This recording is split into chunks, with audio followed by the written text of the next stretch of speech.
This podcast is part of the Batman Universe Podcast Network, hosted by the BatmanUniverse.net. Check out everything related to Batman and the entire Bat family at the BatmanUniverse.net, including news and original content related to comics, movies, television, merchandise, video games, and more. Also, check out some of the other unique podcasts that TBU has to offer. Consider supporting this podcast by becoming a patron on Patreon. Even $1 can go a long way in supporting this content that you enjoy. Look for a link over at the BatmanUniverse.net to offer your support now. And now, on with the show. In 2008, a podcast was created with one goal: to bring Bat fans around the world news related to movies, comics, video games, television, merchandise, and so much more. And now, the Batman Universe Podcast has returned. Hello everyone and welcome to the latest episode of the TBU Podcast. I'm Dustin. Joining me today is Otto and Scott, and today we have kind of a small amount of different things to talk about. Of course, we're continuing our series of Let's Talk About the Batman. We've got a couple of different things to talk about. The first one is a pretty big thing, specifically regarding a new clip that was released that we were all anticipating was coming. It kind of unexpectedly came, and in some ways, well, we'll talk about that in a minute. But then another thing we want to talk about is actually critic reviews of the Batman, and specifically a variety of different things having to do with reviews of the film and things like that. The film is certified fresh on Rotten Tomatoes, but there are some gems amongst the critic reviews, and there's some ones that are gems for the opposite kind of reasoning, not so great ones. But before we get into all of that awesome discussion, this is actually the first episode that Otto has been on since the film came out, and as he wasn't able to join us earlier when we talked about our initial reactions for the film. So Otto, what did you think of the film? I absolutely loved it. I mean, I went in with high expectations, and I wasn't disappointed, and I think that's rare nowadays for that to happen. It seemed like Matt Reeves and everyone involved in making the film really are fans of these characters. They understand the spirit of the characters. They understand the mood of Gotham City. I really liked that, he used some borderline horror style elements for Batman. I think, that opening scene in particular, where Batman doesn't even show up in the film, or in that opening scene rather, but you feel his presence. And I think, and that was obviously the intention of the scene. And then, just throughout the film, even when he's taking down Carmine Falcone later on, there's that scene in the elevator shaft, and he's coming down the dark hallway. I thought the actors' performances were all outstanding. I thought Jeffrey Wright, Zoe Kravitz, Pattinson, all did phenomenal jobs, and it goes without saying that all the villains were great as well. And I think that's a very important part of a Batman film. You have to have really compelling villains. And I think the other thing that occurred to me when I was watching this film is that I think this is the kind of film that Batman works best in. It's not necessarily that you can't do a Batman film with like superpowered aliens or whatever, but I think this kind of thing with, more cerebral villains, and that sort of mob element, organized crime element, corruption element to it, I think that works best for the character and for Gotham. So I absolutely loved it. The question for me coming out of it was, is this the best one? And I have a very high opinion of The Dark Knight, so for that to even be a question was remarkable of itself. And the conclusion that I sort of came to in my head is that I think The Dark Knight was, a bit better as an overall film, but I think this was a better Batman film, if that makes sense. So I'm just really excited to see where Matt Reeves takes the franchise in the future.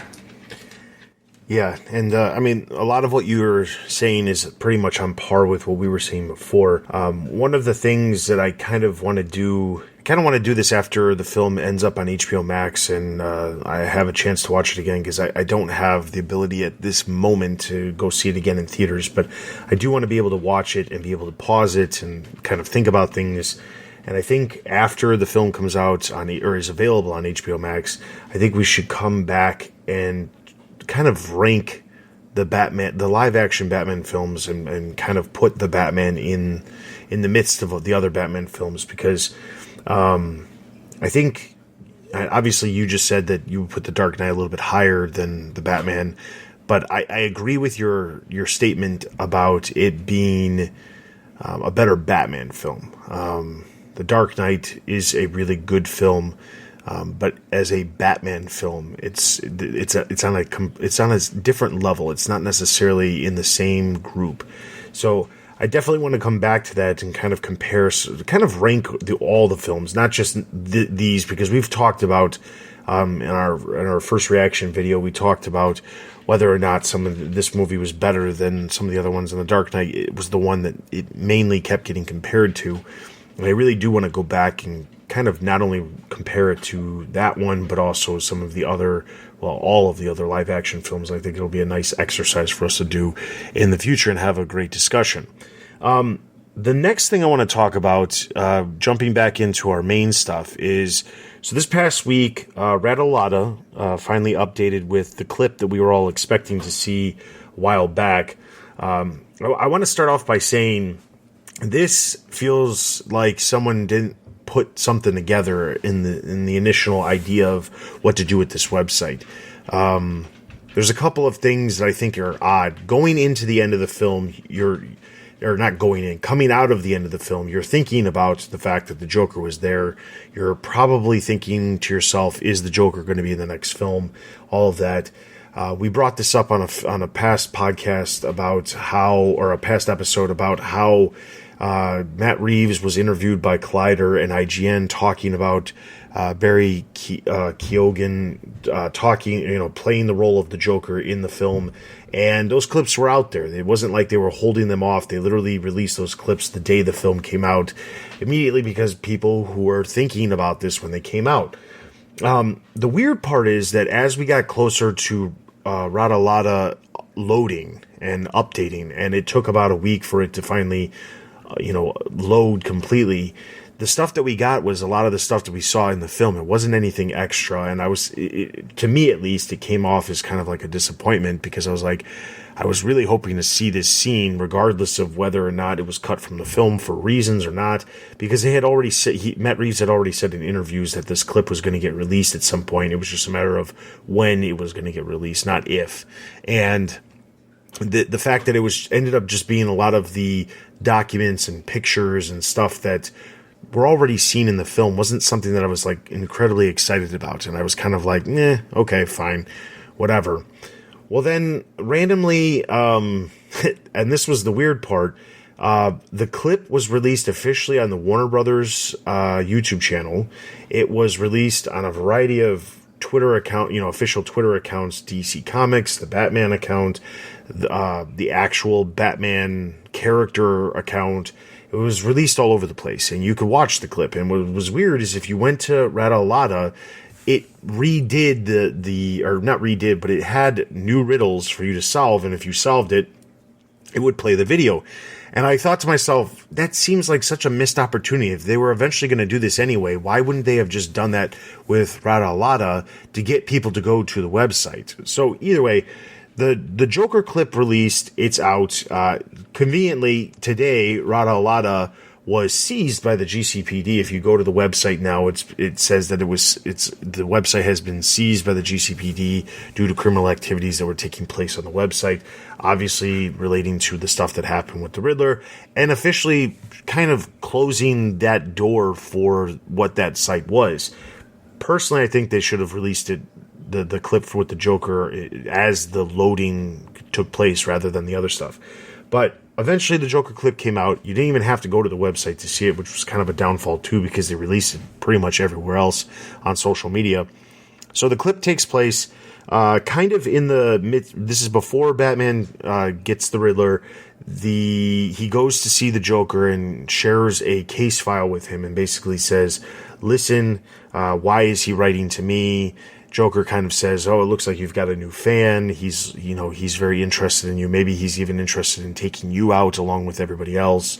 And personally, the first thing I thought of as I was watching this sequence was Mindhunter, the Netflix series where there's FBI agents in the 1970s who go specifically interrogating captured serial killers to create a profiling program to find other serial killers in the future. And that's what I was getting from this, and it's convenient because Matt Reeves has said multiple David Fincher films have influenced his film.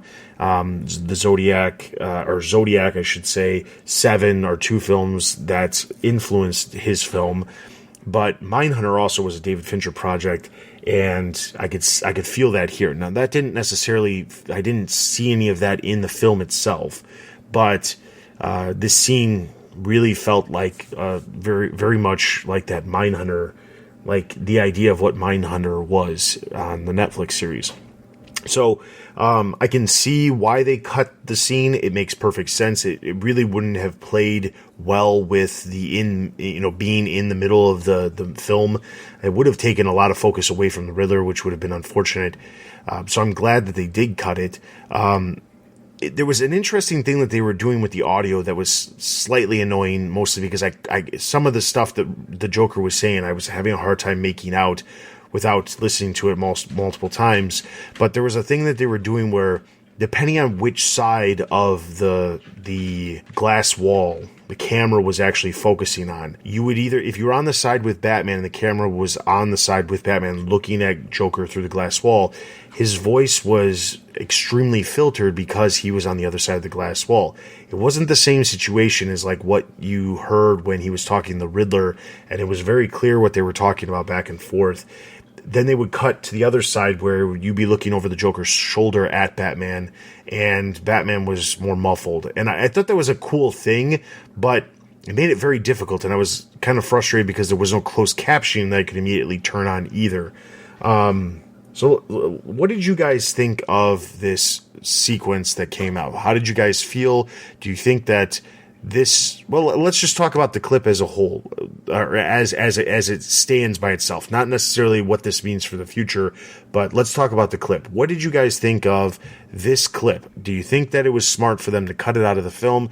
Do you think that it could have served a purpose in the film? Do you like the fact that it was released at all? I kind of I guess it's nice that it was released and we get a look at kind of what Matt Reeves is thinking about for the Joker. Obviously we got a little bit of that at the end of the movie, but, I feel like this gives you a better visual or vibe for what his Joker will probably be like.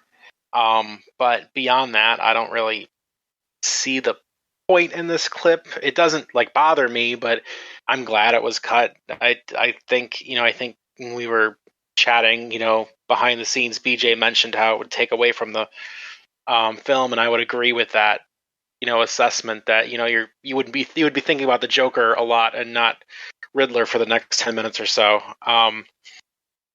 So it's fine, but yeah, I agree. It doesn't really do anything or add anything. It's kind of just almost like an Easter egg, I guess.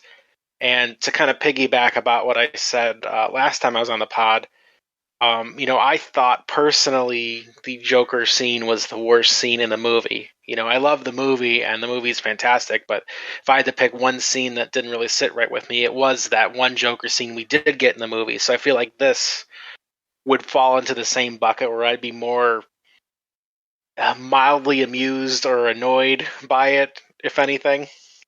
Yeah, so first of all, I really like the scene, but I do agree that it should have been cut, just because I don't think that it fits anywhere in the film.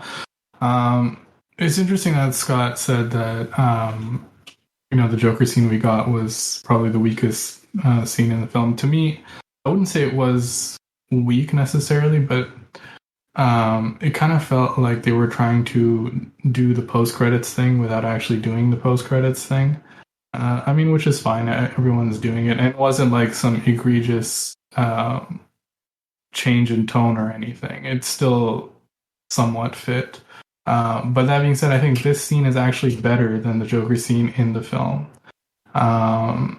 And what I noticed, so with regard to the sound as well, I think, the sound in the Riddler interrogation scene in the film, they also did that, but that little bit of mixing depending on what side of the glass you're on, if I'm remembering correctly. But I think that was helped by the fact that I think we saw it in theaters, and the audio in theaters is much louder than at home.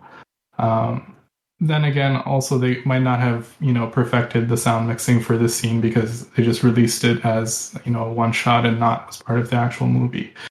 But with regard to the scene itself, the first thing I noticed, obviously, was, the physical appearance of this Joker.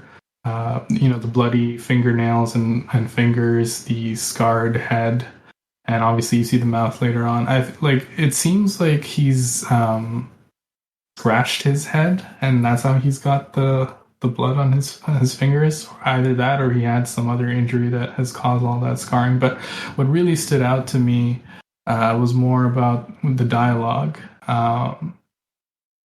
because Matt Reeves in that short scene was able to establish the fact that Batman and Joker have this connection, whereas both of them are on either side of the glass, so to speak, but they do kind of understand each other. And when Batman's leaving, Joker has that that little verbal dagger where he says, you think that they deserve it. And that's what makes, a lot of these Batman villains so compelling. And I think that's what made, the Ledger version of Joker so compelling, is that, on some level, he was right. It's just his methods and his way of being right is absolutely evil. Like in the case of, the Joker in this interrogation scene, like a lot of the officials in Gotham were corrupt. That doesn't mean that they deserve to die like that. But, Joker's always trying to put that in Batman's face, like, look, how can you work for these people, kind of thing. The other side of it that I liked was, the concept of identity. Joker is someone who's not really, in the comics, I think, is portrayed as not being interested in who Batman is so much as what Batman is to him and what Batman represents. And I think in this clip you kind of see that, where Joker is not really interested in Riddler's name, but he's interested, like he intuitively picks up who Riddler is inside. He says, like, he's a nobody who wants to be a somebody. And Joker also, there's some lines in there as well about what he thinks Batman is as well. So I think the scene itself was really good, and I'm really interested to see how they build off this in the future. Yeah. Now, one of the interesting things that came out after this was there was an interview that was done earlier in the month prior to the clip actually being released, where Matt Reeves talked with Variety about the Joker cameo in the film, and then specifically talked about the origin of this Joker. And in some ways, it's kind of revealing as to why this Joker is the way it is. Now, interestingly, the first time I saw the film, I saw it with Scott, and when we got out of the film, I looked at him and said, "That was the Joker, right?" And he was like, "Yeah." And I said to him, I was like, it kind of reminded me of Two-Face because of how badly scarred he was. And then the third time I went and saw it with some friends, I'm watching the film and I get out and they're immediately like, "Oh yeah, that was absolutely Two-Face." And I'm looking at them like, "No, it wasn't Two-Face, it was the Joker." But they said the exact same thing, where this character is so badly scarred. And I was like, right, but when you look at it, I understand that you assume that it's Two-Face because of the scarring. However, there's that laugh. You can't get away from the laugh at the very end of that scene that shows in the film. And Matt Reeves actually said that this version of the Joker is not the same as the Jokers we've seen in the past. It's not a Joker that's fallen into a vat of chemicals like the Jack Nicholson Joker, and it's not one like Heath Ledger's Joker where it's an open-ended reason why he has scars. He specifically says it's more like Phantom of the Opera. He has this congenital disease where he can't stop smiling, and it's horrific. His face is half covered through most of the film. It's not about some version where he falls into a vat of chemicals and his face is distorted, or why Chris Nolan did what he did, where there's some mystery as to how he got the scars carved into his face. What if this guy from birth had this disease and he was cursed? He had this smile that people stared at that was grotesque and terrifying. Even as a child, people looked at him with horror, and his response was to say, okay, so a joke was played on me, and this was his nihilistic take on the world. He also referred to David Lynch's Elephant Man for reference for what he was trying to create with the look of the Joker. He really is leaning into that David Lynch stuff. Go ahead. I was going to say, I can see that now in retrospect. I didn't think about it at the time, but yeah, like that's... Like, I could see that. Huh. Yeah. So he has obviously a different view. I mean, there's a reason why we're not seeing him full on at all. I mean, even at the end of the clip when you get like kind of like a close up and you actually see more of him, it's not completely, like a full on 100% headshot either. That's the thing. So it's interesting and it's different. I don't have a problem with this. Now, what does this mean for the future? That was also asked in this exact same, or actually was in an interview. No, actually, yeah, okay. I'm looking at it. It says that he was asked specifically, what does this mean for the Joker in the future? And Reeves specifically said, there might be places. There's stuff I'm very interested in doing in the Arkham space, potentially for HBO Max. There are things we've talked about there, so it's very possible. It also isn't possible that there is some story that comes back where the Joker comes into our world. And I think what he means by that is he's referencing coming back into the film side of things. I'll tell you honestly, and I say this 100%, if HBO Max, the Arkham HBO Max series turns into something where it features the Joker, even if the Joker's not full on, that they're going all in for this show, because put aside who's playing the Joker, put aside the fact that the Joker's already appeared in the film. If they're going to do something with arguably Batman's biggest villain in a series that's going to be on HBO Max, it's going to be, they're going all in. It also leads me to think, what is the possibilities for the future films, which we've already dived into, so I don't want to go too much into what other villains could show up in a sequel. If you want to hear more about that, check out our sequel, or the Batman sequel episode that we released a couple weeks ago. But that said, it'll be interesting, because if the Joker is a character that pops up in the Arkham HBO Max series and then potentially does appear down the line, like we've talked about before, about potentially popping up in not necessarily the immediate sequel, but maybe the following, the third film or something like that, or it builds to the idea of Joker working with other villains and stuff, as they kind of hinted at the end of the film. So I think there's a lot of possibility when it comes to the future for the Joker, but I honestly would have to say that if it ends up that the Joker is somehow involved in an Arkham series on HBO Max, I think a lot of people are going to be drawn to see what Matt Reeves comes up with for a television series. I think that would be a good space to do it too, just because then you can kind of obviously get people to engage with your HBO Max stuff, but like it kind of creates like two roads that sort of like, obviously everyone's anticipating for them to converge. If like Joker was on HBO Max in these shows, and then like Batman continues over in the film, and they don't use him as a villain right away. I could see that being as kind of like a neat little trick to get people to really engage with both aspects of this world. And the tricky part about doing it, I think the show is a good idea, but I think the tricky part about it will be, I think it has to be a limited series, like maybe 5 or 6 episodes, because at some point, depending on how they do the story, the audience is going to ask, okay, where is Batman in this? And I think, past shows that have been superhero oriented, or like in a specific superhero's world that don't feature that specific superhero in them, have encountered this problem. So I think good writing and pacing is going to be very important for a show like this. All right, so then let's move on to our next topic. So our next topic is we're talking about critic reviews for the Batman. Now this stemmed from a chat that we were having amongst the co-hosts, and we were talking about the Rotten Tomatoes score and kind of some of the reviews that were popping up on Rotten Tomatoes. Now, in preparation for this, we were all planning on pulling a specific critic review that was posted at some point on Rotten Tomatoes and kind of talking about those. I did not have a ton of time to prep, and as I pull up Rotten Tomatoes right now to reference the tomato score that the Batman film has, the site is completely not loading anything. It's barely loading. It literally shows that the Batman has 0 reviews. It has, we believe that it was previously at about 86%.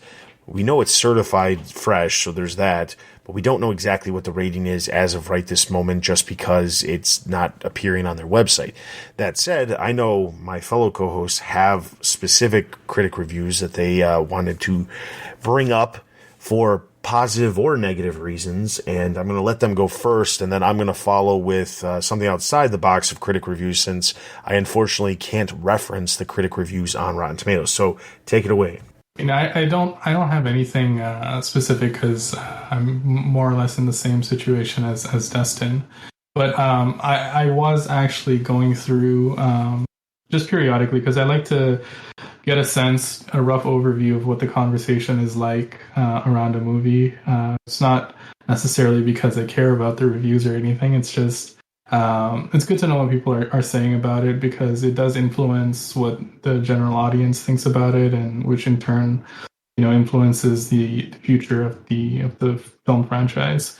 I think I was pleasantly surprised by how many positive reviews there were for this film. I've become kind of concerned over the last few years that perhaps the superhero movie genre is becoming a little homogenous in terms of the tone. And that's not to say that, the tone that we've seen from the Marvel movies is bad or anything. It's clearly successful. It clearly resonates with people. But I think there's a lot of copycat going on where other superhero films are trying to sort of chase and or replicate that formula. And the flip side of that is that, I suspected that audience might be expecting that when they go in to see any superhero film. But it was good to see that this, being so different from what we've seen lately, got a lot of positive reviews. That being said, one thing that I did notice that kind of, falls into my suspicions is even in some of the positive reviews that were more lukewarm, there were a lot of comments about the tone being too dark, about there not being enough jokes. And a lot of the negative reviews were sort of structured around this particular critique as well. That, it was just a complete slog. It was just, a very bleak and dark film. And I don't necessarily understand that because to me, there were humorous moments in the film. And the other part of it is it's a Batman film. Tragedy, trauma, that aspect of it is that's gonna be what drives the main character in many cases. It's gonna be a primary motivating factor for that character.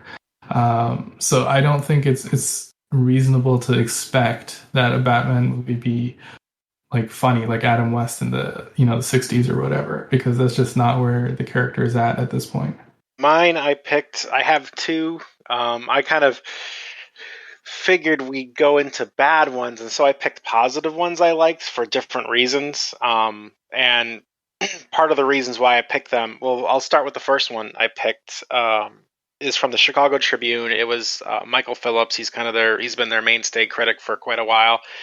And I picked his for a variety of different reasons. One being it's more focused on kind of the overall like feel of like the cinematic style, and you know how this movie is different. And he talks about like the cinematography, and how it had the same cinematographer as on Dune, and contrast this movie with both the Snyderverse briefly, and then with Joker, which he hated, but he basically leans into that and saying, both Joker and the Batman kind of have similar visions of Gotham, and tries to contrast the two near the end. But the other reason why I picked this is, if you look back at some of his reviews of past Batman films, obviously he hated the Snyderverse. Like he's pretty open about that. But even with like Christopher Nolan, he kind of had, he liked The Dark Knight, but he had a bone to pick with the other two, and particularly the violence for The Dark Knight Rises. So I thought it was very interesting that, this film, it seems like all those complaints are sidelined. Like it doesn't appear at all in his review. He just kind of leans really into the craftsmanship of it. And he's kind of in awe and admiration of that.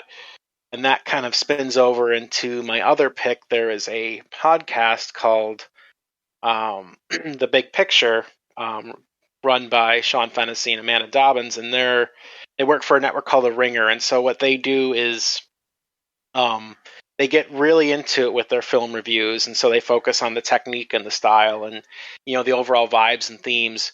And saddled on to the second half of the review, they actually have an interview with Matt Reeves, where they kind of ask pointed questions about specific scenes in the movie, which I thought were very beneficial to my enjoyment of the movie. Particularly they ask him a lot about the car chase scene, and what he did to try to set up the filming of that whole sequence, and his process and his thinking behind it. And it was, it lends into stuff we've talked about a lot in the past couple episodes about Matt Reeves' connection to like 70s cinema and everything. But it's still interesting to hear from the director's mouth, when they're asking him questions about his process, just what he's thinking about and what he's trying to create, and how that transfers over to like the final product we see. I thought it was I think I know the video you were talking about. I think it was the one that I maybe shared on Discord. I can't remember, but I thought it was funny when he was talking about the car chase scene. He said that he wanted to put the cameras on the cars, and then have all that movement and vibration. And then when he sent the footage to be edited at the visual effects department or whatever, they told him, this is actually horrible. This isn't the way it's supposed to be done. And then he responded by saying, oh, that's perfect. That's exactly what I want, which I thought was kind of funny. But, to your point about, the craftsmanship, just take the last scene of the last couple scenes of the film, for example. Batman, he takes down all the Riddler thugs or whatever, and then he cuts that whatever the hanging electric wire was, and then he falls into the water. And to me, it was almost like the version that was falling was the version that was just purely obsessed with vengeance, and the version that comes out of the water is the version that has moved past just being about vengeance. And that's kind of symbolized where he helps the people out, and then he has the flare. It's almost like, he's becoming a light of inspiration, of hope for people, not just being the shadows anymore. And it was a beautiful contrast where, in the early parts of the movie, the first scene we see him, he saves an Asian man in the subway station. And the man he saves is scared of him and says, please don't hurt me. But at the end, we have, the woman who's being airlifted up, puts her hand on his arm and, takes some sort of solace from the fact that he's there. And I think that progression and that symbolism and that symmetry is very important. Even the scene with Catwoman at the end, I thought it was a very, kind of like a beautiful microcosm of their whole relationship where, they like each other, they're friendly, but they have different they have divergent views, and that's kind of, to me, symbolized with that motorcycle scene where they're riding together, and then they get to a point in the road where they look at each other and then they go their separate directions. But it's not in animosity. It's just because they have two different priorities, even though they do want to sort of, take the same road together. And in many ways, it's at the end of this particular movie, it's two different visions of Gotham, because Catwoman in this movie believes that Gotham can't be saved. And Batman says, well, I have to try. I think it can be. So there's a lot really to unpack with the craftsmanship. And I think there's a lot to be learned from some of the really good reviews. So I do encourage people to check them out. Yeah. Something, would you say, Otto, that when he fell and Vengeance fell into, the water and then he came out different, would you call that a baptism? That's good. That's good. I didn't think of that. I was actually, I was trying to work that in there. It wasn't fully formed in my mind, but that's good. You got it. All right. So my reviews that I've pulled up, I've learned about a new website that I had not known about until recently called Letterboxd. And most of the reviews that pop up on here are from users, but they write their own reviews. They give a score. And some of these can be really amusing. I've seen this YouTube show that I watch. They have these episodes they'll do sometimes where they'll read a review and then you're supposed to guess like which superhero film it is. Obviously, these are all for the Batman, but I'm just going to read a couple of these because I think they're hilarious. All right, so this one comes from Patrick Williams. He gave it 4 out of 5 stars. He said, there's a lot of talk about how this is the sexiest Batman or the most emo Batman. What's more important is that this is finally a Batman who sits down and looks for clues in a big stack of dusty old files. Yep, that is definitely a different Batman. All right, this one's from Silent Dawn. This is 4.5 stars. It's funny, whenever a new Batman reboot is announced, I think to myself, do we really need another effing version of Batman? And then I'm there, opening night, having a total blast. WB knows how to do it right with this character. Matt Reeves' latest film earns its stripes pretty much right away. What an engrossing slow burn. Gotham City is so well realized and it's quite immersive. This is about as close to the Arkham games as we'll probably see theatrically. A vision of perpetual reign and grime, head-to-toe corruption, sinister serial killers, big-shot mob bosses, and damaged family legacies. Matt Reeves packs in 2 movies worth of material here, but it doesn't feel nearly as hard as you expect. This detective mystery is attempting the elusive thrills of Fincher and Pakula films while still supplying the necessary superhero highlights. It mostly works, although I can't deny that I felt a little fatigued by the end. Robert Pattinson absolutely rules as Batman. The voice, costuming, everything. He's perfect. It feels iconic and different, fresh and new. Even better is his vampiric Bruce Wayne, a portrait of a young man so committed to lurking in the shadows that whenever he emerges as Bruce in the daytime, he looks like an emo Nosferatu stumbling out of an ancient coffin. The ensemble cast, from Zoe Kravitz to Paul Dano, Colin Farrell to John Turturro, is uniformly excellent, with the standout supporting role being Jeffrey Wright as Commissioner Gordon. Seeing him and Pattinson working together is so good. It helps that to tie everything together, the movie is gorgeous as it can be. Director of photography Greg Fraser continues to be a major show-off, and basically every frame here is rich and detailed, shrouded in orange and red hues, lingering in the inky shadows that are just the right level of underlit.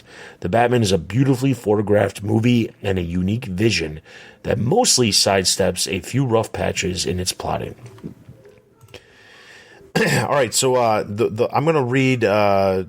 I was going to read, there's a couple more that I was going to read, but I don't really want to keep reading a bunch of them. So I'm going to skip one of them that was a little bit longer. This one, we need to stop pretend. This one's from Jonathan Oppenheimer. That's 3.5 stars.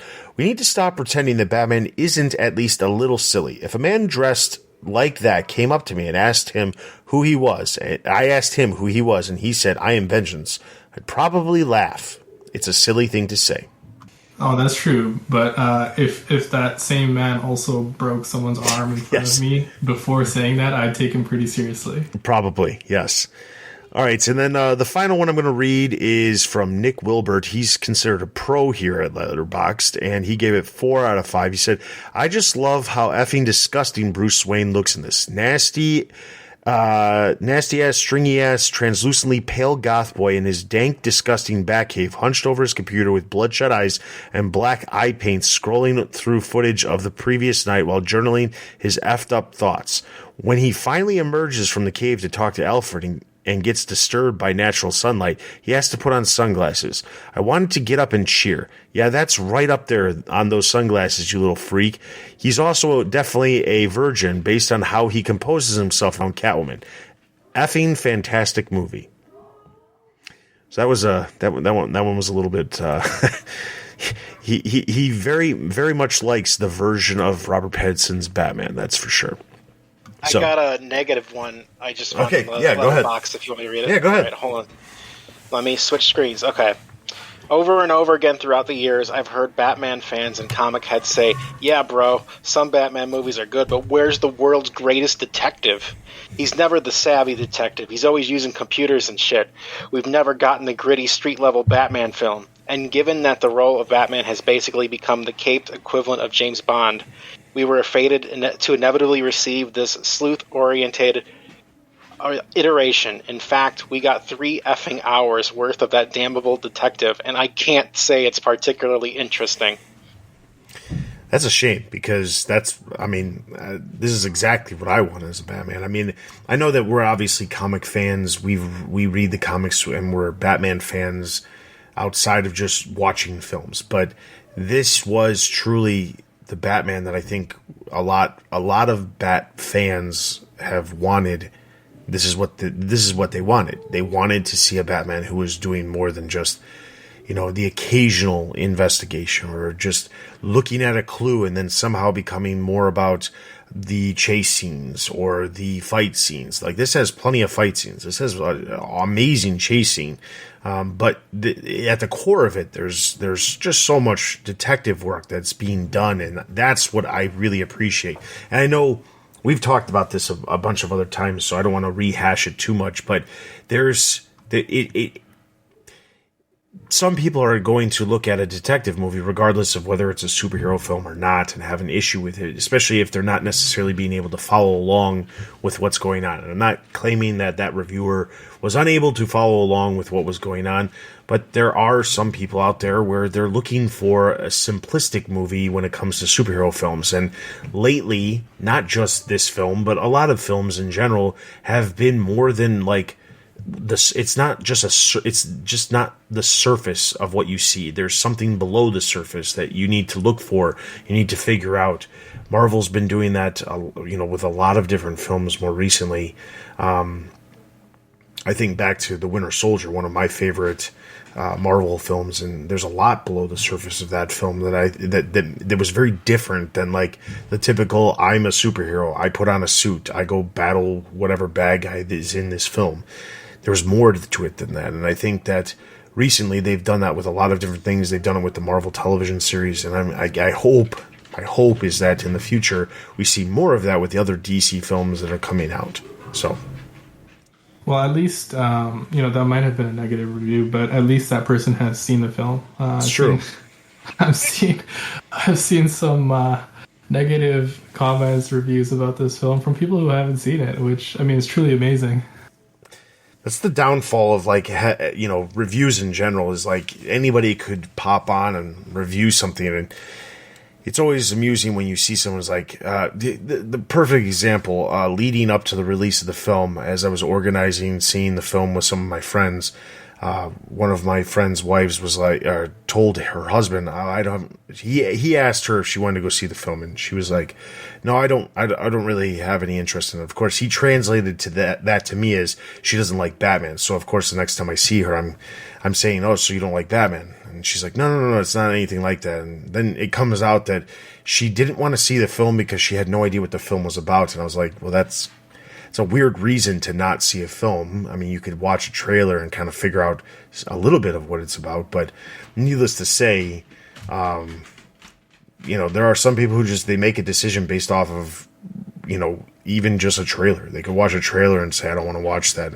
Unfortunately, they can still then leave a review on certain sites like this. So it's unfortunate.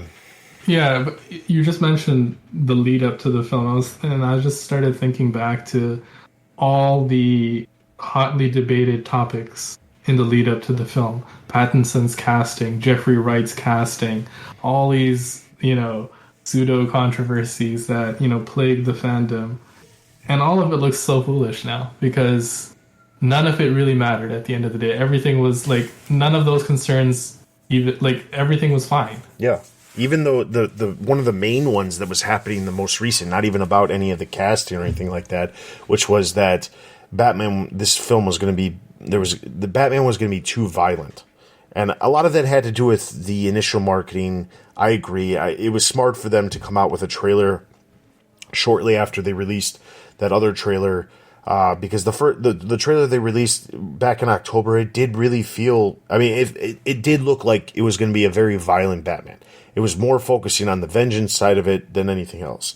When less than 2 months later they released the Bat and Cat trailer, it was a good medium where you show that there's plenty of action, but there's another part of Batman that's not just, I'm going to beat up every person I come in contact with.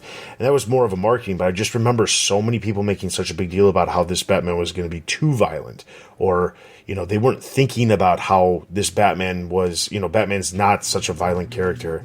And I'm sitting here thinking, compared to what? The last Batman film that came out, he was straight up murdering people. I don't know what the difference is.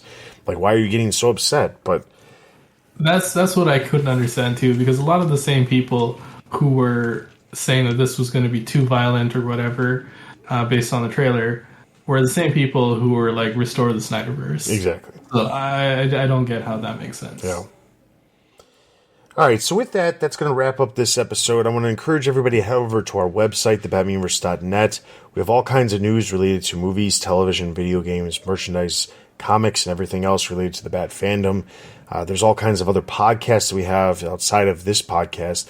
There's one that focuses exclusively on comics, and then there's a variety of different podcasts that focus on a variety of different specific topics like characters or Batman in prose books and things like that. So definitely check out everything that we do have to offer over on our site. In addition to that, we have all kinds of original editorials and original articles and reviews of comics and other material that comes out, all kinds of stuff. So be sure to check that out. You can follow us on Facebook, Twitter, YouTube. We're on Instagram. We're all over the place when it comes to social media, so you can follow us wherever you use social media, that we're probably there. And if you follow us there, you'll see all of the different articles that we post throughout the week. And then you can also email us at tbu@thebatmanuniverse.net or join our Discord, where you can leave a comment about the episode or about something you'd like us to discuss on a future episode. As we get to the end, well, as you're listening to this, it's April, or probably close to April, depending on which day this actually releases. But we are going to be getting probably away from the Batman. Maybe next week, maybe we'll do something different next week. But we are going to be coming back to the Batman for kind of that ranking episode that I mentioned earlier, as well as there's a book coming out called The Art of Batman that I do want to talk about as well, because it's kind of like a look at the behind the scenes of the film and the production of how everything came to be and inside thoughts and things like that. But that book is not coming out until the middle of April, so we'll get to it eventually. But that is definitely two things that we will still be coming back to next week. Maybe we'll do something unrelated to Batman, unless, of course, something else comes up. So all that being said, thank you so much for listening to this episode. We really appreciate your support. If you are interested in joining our TBU staff, whether it be writing news articles or whether it be reviewing different things or writing original editorials or anything like that, please get in touch with us, tbu@thebatmanuniverse.net, and we will try to find a task for you to help out with, because we've got all kinds of stuff that we're always looking for help with. Outside of that, that's everything for this episode. For Scott, Otto, and myself, we will see you guys next time.